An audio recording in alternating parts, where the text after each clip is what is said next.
Hello guys, അപ്പോൾ കോവിഡായിട്ട് കുറച്ച് ദിവസമായിട്ട് വരുന്നത് പനിയായിരുന്നു. അപ്പോൾ ഞങ്ങൾ ഇതിന് മുമ്പ് സിനിമയ്ക്ക് പോയിരുന്നു. അപ്പോൾ നിങ്ങളെന്താ വിചാരിക്കുന്നത്, എങ്ങോട്ടാണ് പോകുന്നത് വിചാരിച്ചിട്ടുണ്ടാകുമ്പോൾ സിനിമയ്ക്ക് പോവാണ്. അപ്പോൾ ഇത് സിൻഡിക്കേറ്റാണ്. ഞാൻ സിൻഡിക്കേറ്റിക്കാണ് സിനിമ കാണാൻ പോകല്. അപ്പോൾ ഇപ്പോൾ ആരും എത്തിയിട്ടില്ല, ഞങ്ങളാണ് ഫസ്റ്റ്. സിനിമയുടെ പേര് AR ടോമിനോൻ്റെ പുതിയ പടമാണ്. അപ്പോൾ എനിക്ക് പടം പറയാൻ വെച്ചാൽ പടമൊക്കെ ഭയങ്കര ഇഷ്ടപ്പെട്ടു. നിങ്ങൾക്ക് മനസ്സിലാവാണ്ടോക്കിയിട്ട് ആ തല പിടിച്ചെടുക്കുക, തല തിരിച്ച് നിങ്ങൾക്ക് കുറച്ച് ടാസ്ക് ഉണ്ടായി. അപ്പോൾ ഇത് 3D ഞങ്ങൾ കാണാൻ പോയിക്കുന്നത്.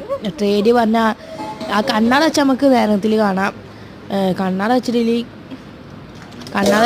കാണാൻ പറ്റില്ല. ഒരു മഞ്ഞ വെച്ചാൽ കണ്ണാട ഇടുമ്പോൾ നേരെ 3D ആയിട്ട് കാണുന്നത്. പക്ഷെ വല്ലാതെ എന്നെ സാധാ എഫക്റ്റൊന്നും കാക്കല്ല. പിന്നെ ഇത് ഞാൻ ഗെയിം കളിച്ചാൽ ഇത് കളിച്ചിട്ട് ആർക്കൊക്കെ കിട്ടിയെന്നൊന്ന് കമൻറ്റ് ചെയ്യും. പിന്നെ സിനിമ കണ്ടതിൻ്റെ പേരൊന്നും അറിയിട്ടു. എനിക്ക് തോന്നുന്നു ഇത് കളിച്ചിട്ട് ഒരു വെറുതെ കളിക്കണം.